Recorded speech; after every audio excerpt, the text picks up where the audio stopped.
Hello friends, आज हम लोग क्लास 9 के चैप्टर नंबर 6 साइंस टिश्यू की चैप्टर को हम लोग अच्छे से समझेंगे और इतनी अच्छे से क्लियर करेंगे कि आगे आपको फर्दर किसी भी चैनल से समझने की या किसी फर्दर ट्यूशन्स की ज़रूरत नहीं पड़ेगी।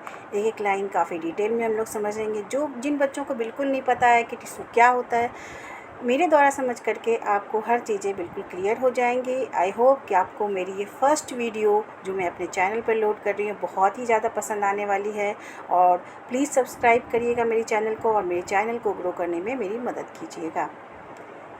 कम on, let's start our chapter tissue. From the last chapter we recall that all living organism are made up of the cells. हमने इसके पहले ही जो चैप्टर पढ़ा था उसका नाम था cells is the fundamental unit of cells, जिसमें हमने सेल्स के बारे में बिल्कुल डिटेल में पढ़ा था, उसके बेसिक स्ट्रक्चर्स को पढ़ा था, उसके इंटरनल स्ट्रक्चर जितने सेल ऑर्गेनल्स होते हैं उनके बारे में हमने पढ़ा था। जैसे कि मैं आपको क्लियर बताती हूँ कि पहले जो हमने सेल्स पढ़ा था, अगर आप भूल भी गए तो हम इतना बताएंगे कि जो सेल्स होता है वो हमारे बॉडी का structural and fundamental unit of life कहलाता है। मतलब कि हमारा बॉडी जो है कंप्लीट बहुत ही छोटे छोटे सेल्स का बना हुआ होता है, जो एक माइक्रोस्कोपिक स्ट्रक्चर्स है और वो उसी सेल्स के द्वारा हमारी बॉडी के हर एक फंक्शंस को कंट्रोल किया जाता है। और उसके जब आप डिटेल में मैं नेक्स्ट वीडियो सेल्स में डाल दूँगी फंडामेंटल यूनिट ऑफ सेल्स के और बहुत ही क्लियर से समझाऊँगी, लेकिन फ़िलहाल हम इतना जानेंगे कि सेल्स बस एक fundamental and structural unit of life है, जो हमने पिछले चैप्टर में क्लियर कर रखा है उसके बारे में। ठीक है, और बहुत सारे सेल्स को मिल करके ही टिश्यू का फॉर्मेशन होता है। ठीक है, वैसे सेल्स जो स्ट्रक्चरली एंड फंक्शनली सिमिलर होते हैं, यानी कि उसका स्ट्रक्चर एक जैसा और काम एक जैसा, और वो बहुत सारे सेल्स का ग्रुप बना लेंगे तो एक ही वर्क करेंगे और एक organ system and then organ बनाते हैं। तो इसी के बारे में हमारा ये डिटेल ये चैप्टर है। इन यूनिसेलुलर ऑर्गेनिज्म पहले जानेंगे।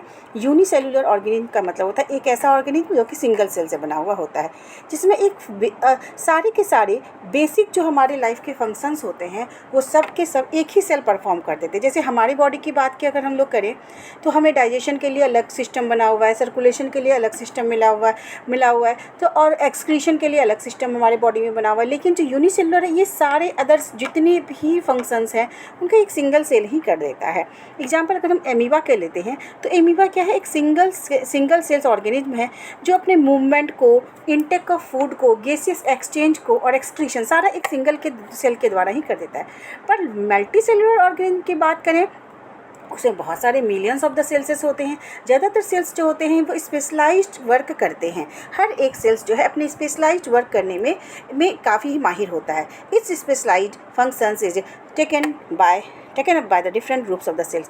और हमारे बॉडी में हर एक काम को करने के लिए स्पेशल ग्रुप ऑफ सेल्स हैं, मतलब स्पेशल टाइप ऑफ टिश्यूज़ हैं। Since these cells carry out only a particular functions they do it very efficiently. चूँकि आप एक बात ऐसे ही सोच लो कि अगर कोई किसी काम में बहुत ही ज़्यादा माहिर हो तो उस काम को वो अच्छे तरीके से कर सकता है। उसी तरीके से हम बात करें ग्रुप ऑफ सेल जो किसी खास काम के लिए ही बना हुआ है, वो बहुत अच्छे तरीके से वहाँ पर वो वर्क करेगा और उसको अच्छे से। मल्टी सेलुलर ऑर्गेनिज्म में डिवीजन ऑफ लेबर है, जिसके कारण क्या होता है, जो स्पेसिफिक काम है मस्कुलर सिस्टम, जैसे कि मसल्स टिश्यूज़ की बात करेंगे तो वो बहुत सारे मसल्स वाले सेल्स का ही बना होता है जो सब मिलके हमारे मूवमेंट में हेल्प करती है। ठीक है, in human being muscle cells contract and the relax to cause the movement. उसी तरह से अभी तुरंत हमने डिस्कस किया मसल सेल्स जो है उसमें हर तरह के सेल्स इस तरीके से बने हुए हैं, कॉन्ट्रैक्ट होंगे, रिलैक्स होंगे ताकि हम अच्छे तरीके से मूव कर सकें। उसी तरह नर्व सेल्स का क्या काम है, कैरी करना मैसेज को, मतलब जो भी हमें फील होता है या फिर हम हल्की सी भी चीज़ों को फील कर पाते हैं उन सब चीज़ों को ब्रेन तक पहुंचाना या अदर पार्ट्स ऑफ बॉडी तक पहुंचाना उसके फीलिंग को, ये हमारे नर्व सेल्स का काम है, उसमें वो एक्सपर्ट है। ब्लड फ्लो ब्लड के द्वारा ट्रांसपोर्ट करना किसका, ऑक्सीजन का, और उसी तरीके से फूड का, तो ये ब्लड सेल्स का काम है। बहुत सारे ब्लड सेल्स मिलके ये काम कर लेंगे। हार्मोन्स और वेस्ट मटेरियल को भी ब्लड लेके जाता है। In plant vascular tissues conduct the food and the water from the one part two the other part. उसी तरह के बारे में अगर हम लोग प्लांट के बारे में बात करेंगे तो वहाँ पे स्पेशल स्ट्रक्चर जिसको हम लोग वस्कुलर टिश्यूज़ कहते हैं, उसका काम होता है फूड को और वाटर को फूड मतलब कहाँ पे बनी है, आप देख सकते हो कि प्लांट में फूड जो बनती है वो लीफ में, यानी कि शूट वाले जो पार्ट होते हैं, लीफ स्टेम्स वगैरह में बनती है। आप बेसिकली तो पढ़ चुके हो लीफ में बनती है। चलिए हम लोग इसी बारे में सोचेंगे कि लीफ में ही बनती है, स्टेम्स के बारे में बाद में जानेंगे कैसे बनती है। फोटोसिंथेसिस की क्रिया चूँकि वहाँ पे लीफ में होती है, तो खाना तो लीफ में बना। जब खाना लीफ में बना तो उसे पूरी बॉडी को पहुँचाना है, उस खाने को, उसके लैटरल पार्ट्स को, उसके नीचे रूट्स को, सबको पहुँचाना है, स्टेम्स को, ब्रांचेस को। तो इसके लिए कुछ स्पेशलाइज्ड टिश्यूज उसके पास भी। In the same way root को पानी और मिनरल्स को भी उसे पूरी बॉडी, प्लांट बॉडी तक पहुंचाना, उसके लिए भी उसके पास कुछ स्पेशल टिश्यूज़ होंगे, जिसके बारे में हम लोग आगे पढ़ेंगे। बेसिकली अभी हम यहाँ पे जानेंगे उसे वेस्कुलर बंडल्स कहते हैं या वेस्कुलर टिश्यूज़ कहते हैं। ठीक है, this means that particular function is carried by the cluster of the cell is a defined place in the body. इसलिए इसका हम कह सकते हैं कि बहुत सारे सेल्स मिलकर के एक पर्टिकुलर फंक्शंस को करते हैं। ठीक है, उस तरीके से वो डिज़ाइन किए हुए हैं कि वो किसी भी वर्क को मिल करके, एक खास टाइप ऑफ सेल्स मिल करके उस काम को काफ़ी इफ़िशियंसी के साथ में पूरा कर सके। जिस तरह से ब्लड, फ्लोएम और मसल्स, ये सारे के सारे टिश्यूज़ के ही एग्जाम्पल है। A group of cells that are similar in अब यहाँ पे आप देख सकते हैं टिश्यू का डेफिनेशन बहुत अच्छे से दे रखा है। A group of cells that are similar in structure, एक ग्रुप ऑफ सेल्स ऐसा जो कि देखने में बिल्कुल स्ट्रक्चरली और वो एक जैसे काम भी करते हैं। ठीक है, एंड वो और work together to achieve a particular, और वो सबका काम क्या स्ट्रक्चरली सिमिलर है, काम भी एक जैसे कर रहे हैं और मिल करके कुछ एक खास काम को परफॉर्म कर लेना, ठीक, अचीव कर लेना, उस चीज़ों को कर लेना। तो ये ग्रुप ऑफ सेल्स जो मिलेंगे वो टिश्यूज़ कहलाएंगे, और वो टिश्यूज़ जो है किसी खास काम करने के लिए ही बने हुए हैं। अब हम लोग आगे देखेंगे 6.1 are plants and the animals made of same types of tissues. क्या प्लांट और एनिमल एक ही तरह के टिश्यूज़ के बने होते हैं? आप यूं ही सोचिए, क्या प्लांट और एनिमल एक टिश्यूज़ के बन सकते हैं? बिल्कुल भी नहीं। उनकी स्ट्रक्चर अलग है, उनका बॉडी फंक्शन अलग है। इन द सेम वे हमारी बॉडी फंक्शंस अलग है, हमारा स्ट्रक्चर अलग है। चलिए पढ़ते हैं। Let us compare this structure and the function. Do plants and animal have the same structure? No, बिल्कुल भी नहीं हमारा और उनका सेम स्ट्रक्चर होता है। Do they perform the similar function? क्या वो सारा काम कर सकते हैं? आपने बचपन से पढ़ा है प्लांट फोटोसिंथेसिस करता है, लेकिन क्या एनिमल फोटोसिंथेसिस करते हैं? नो। इसका मतलब उनके पास कुछ टिश्यूज़ है जो हमारे से बिल्कुल से अलग हैं। There are the noticeable differences between the two. कुछ खास नोटिसेबल डिफरेंसेस हम दोनों के बीच में। प्लांट एक जगह स्थिर रहते हैं, स्टेशनरी है, मतलब फिक्स्ड है एक जगह, ये मूव नहीं कर सकते, इसलिए उन्हें क्या होता है, बिल्कुल अपराइट, खड़ा रहना पड़ता है। They have a large quantity of, और चूँकि उन्हें खड़ा रहना पड़ता है, इधर उधर कितनी भी तेज़ी हवा आ जाए, तूफान आ जाए, बारिश हो जाए, वो अपनी जगह पर बिल्कुल खड़े रहते हैं। यानी कि उनके पास कुछ ऐसे स्पेशलाइज्ड टिश्यू है जिनको सपोर्ट प्रदान करते हैं। सपोर्टिव टिश्यूज़ उनमें बहुत ज़्यादा है। हमें ज़रूरत नहीं, हमें बारिश आई, हवा आई, हम तो घर के अंदर चले आते हैं, क्योंकि हमारे में स्ट्रेंथ वो नहीं है, हमारे में वो सपोर्टिव टिश्यू प्रेजेंट नहीं है। The supportive tissues generally has the dead cells. इस बात को बहुत ध्यान रखिएगा कि जो सपोर्टिव टिश्यूज प्लांट में होते हैं वो डेड्स होते हैं, डेड सेल्स होते हैं, के बने हुए होते हैं। एनिमल्स, अब एनिमल की बात करेंगे। On the other hand, in the search of food, mates in the shelter, they consume more energy as compare to the plant. जो एनिमल्स होते हैं, दूसरी तरफ की अगर हम बात करें, खाना खाने की तलाश में, मेट्स मतलब अपने जैसे ही प्राणी को जन्म देने की तलाश में और घर की तलाश में, वो ज़्यादा से ज़्यादा एनर्जी को इनटेक करते हैं। ठीक है, क्योंकि देखिए आप समझ सकते हो कि प्लांट से कहीं ज़्यादा वर्क एक एनिमल करता है अपने खाने की तलाश में, एक जगह से दूसरी जगह उसे मूवमेंट करनी पड़ती है। तो निश्चित बात है कि उसे प्लांट से ज़्यादा एनर्जी की ज़रूरत पड़ती है। Most of the tissues they contain the living, इसलिए ज़्यादातर एनिमल्स में जो टिश्यूज़ होते हैं वो कैसे होते हैं, लिविंग होते हैं।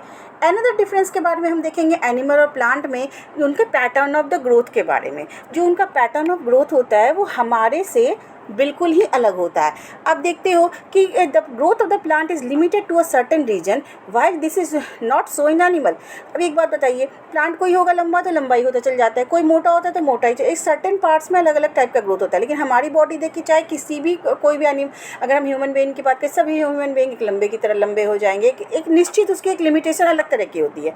ठीक है, while this is not so in the animal, there are some tissues in the plant that divide the throughout the life. हमारे में कुछ ऐसे प्लांट में कुछ ऐसे टिश्यूज़ हैं जो कि पूरी की पूरी लाइफ तक, जब तक वो जिंदा है, वो डिवाइड करते रहते हैं। These tissues are the localised in the certain region. ये टिश्यूज़ कुछ खास जगह पे ही होते हैं, हर जगह पे नहीं होते। ऐसा नहीं कि प्लांट पे हर जगह पे वैसे टिश्यूज़ होंगे जो पूरी लाइफ डिवाइड करेंगे। Based on these dividing capacities of the tissues, various plant can be classified और द ग्रोइंग मेरिस्टेमेटिक टिश्यू। अब इसी बेसिस पे प्लांट के टिश्यूज़ को, क्या वो पूरी लाइफ ग्रो करते हैं या वो पूरी लाइफ ग्रो नहीं करते, डिवाइड नहीं करते। इस बेसिस पे प्लांट के टिश्यूज़ को बेसिकली 2 पार्ट्स में डिवाइड किया गया है, meristematic tissues and permanent tissues. Cells growth in the animals is the more uniform, जबकि एनिमल में जो सेल्स का ग्रोथ होता है एक यूनिफॉर्म, एक जैसे पैटर्न में होता है, एक जैसा होता है। So there are no much demarcation of the dividing and the non dividing. इसलिए हमारे में एनिमल्स में जो होते हैं ना, वो इस तरह से बिल्कुल क्लियर कट अलग अलग नहीं किया जाता है कि भाई ये डिवाइडिंग सेल्स है या नॉन डिवाइडिंग सेल्स है। इसमें हमारे लगभग सब एक जैसे ही सेल्स होते हैं। The structural and organization of the organs and the organ system is far more specialized and localized in the complex animal than even in the very complex plant. देखिए, जो भी स्ट्रक्चरल ऑर्गेनाइजेशन ऑर्गेन का होता है या organ system का होता है, वो ज़्यादा स्पेशलाइज होता है, कॉम्प्लेक्स होता है एनिमल में, ठीक है। Even in the very complex plant में भी अगर हम बात करें तो उसमें भी काफ़ी कॉम्प्लेक्स स्ट्रक्चर होता है, ठीक है। अब हम लोग देखेंगे कि कैसे होता है। The fundamental difference reflects the different mode of life pursued by the these two major groups of the organism। देखिए, ये जो 2 मेजर ग्रुप ऑफ ऑर्गेनिज्म है, प्लांट और एनिमल, दोनों में जो फंडामेंटल जो अंतर होता है, दोनों के बीच बेसिक जो अंतर होता है लाइफ को, कि वो कैसे अपनी लाइफ को जीते हैं, उसके अकॉर्डिंग कैसी ज़रूरत है उनके सेल्स की, कैसी ज़रूरत है उनके टिश्यूज़ होने की, उसके अकॉर्डिंग उनके सेल्स के अलग अलग टाइप होते हैं, उनके टिश्यूज़ के अलग अलग टाइप होते हैं, ठीक है। और ख़ास करके फीडिंग हैबिट की, आप जानते हो हमें खाने की तलाश में एक जगह से दूसरी जगह जाना पड़ता है, जो कि प्लांट तो वहीं पे अपना खाना खुद बनाते हैं। Also they are differently adopted for the sedentary existence on the one hand and the active locomotion of the other. आप जानते हो कि प्लांट अपने जगह पे रख के ही खाना बना लेती है अपना, लेकिन हमें प्लांट एनिमल्स हैं तो हमें एक जगह से दूसरी जगह जाना पड़ता है। इसी तरीके से उनके ऑर्गेन सिस्टम और डिज़ाइन से बिल्कुल बहुत ही ज़्यादा अंतर होती हैं। It is with the reference to these complex tissues and the plant bodies we now talk about the concept of tissues in the some detail. अब इसी तरीके को ध्यान में रखते हुए प्लांट और एनिमल के different tissues, different type of tissues के बारे में ही इस चैप्टर में हम लोग डिस्कस करने वाले हैं। तो इस तरीके से आपको यहाँ पे, अगर आप इसको 2-3 बार बच्चे रीड करोगे तो आपको यहाँ पे जो दिए हुए एनसीईआरटी के क्वेश्चन है, व्हाट इज टिश्यूज़, आपको क्लियर वहीं पे नज़र आ रहा है। And what is the utility of the tissues in the multi cellular organism में क्या क्या यूटिलिटी है टिश्यूज़ की, ये भी आपको वहाँ पे सेकंड पैराग्राफ में लगभग यहाँ पे इस जगह पे आपको नज़र आ रहा है। तो इस तरीके से बेटा आपको करना क्या है कि आपको इस चैप्टर जहाँ तक मैंने पढ़ा है इसको फिर से एक बार रीड करना है, हो सके तो 2 बार रीड करिए और ख़ुद से इसको समझने की कोशिश कीजिए।